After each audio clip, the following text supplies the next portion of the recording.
طلباء کو مشکل الفاظ کے معنی بتائیے، سمجھائیے اور تختہ تحریر پر لکھیے۔ آپ کی آسانی کے لیے چند الفاظ اور ان کے معنی ذیل میں پیش کیے جا رہے ہیں۔ گزر بسر، گزارا۔ کوئی اگر کسی سے اس کا حال پوچھتا ہے تو جواب میں لوگ اس لفظ کا استعمال کرتے ہیں کہ بس جی گزر بسر ہو رہی ہے، مطلب گزارا ہو رہا ہے۔ معاش، روزی، روزی کا ذریعہ۔ اس پر میں نے تفصیل سے بات کر دی تلفظ کے ضمن میں۔ روز مرہ، روزانہ کا، یعنی جو معمول ہو آپ کا، جس کو آپ انگریزی میں کہتے ہیں آن ڈیلی بیسس یا ڈے ٹو ڈے، روز مرہ۔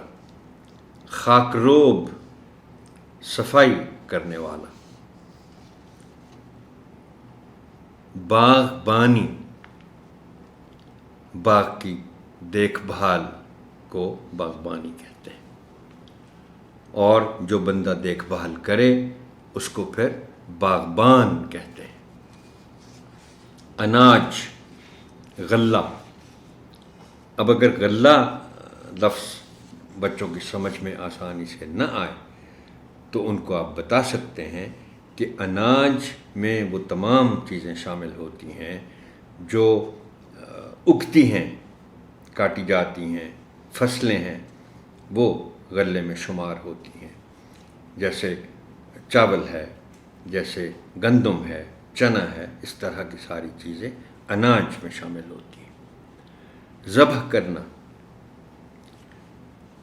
اب ذبح کرنا یہ چونکہ اس کا ایک خاص سیاق و سباق ہے، مذہبی طور پر اس کے معنی ہے، تو اس کے معنی ہیں شرعی طور پر جانور کو حلال کرنا، یعنی اس پہ جیسے پڑھے جاتے ہیں عربی کے الفاظ، تو وہ اگر نہیں پڑھے جائیں گے تو پھر اس کا مطلب ہے کہ وہ ذبح نہیں ہوگا اسلامی معنوں میں۔ احترام، عزت۔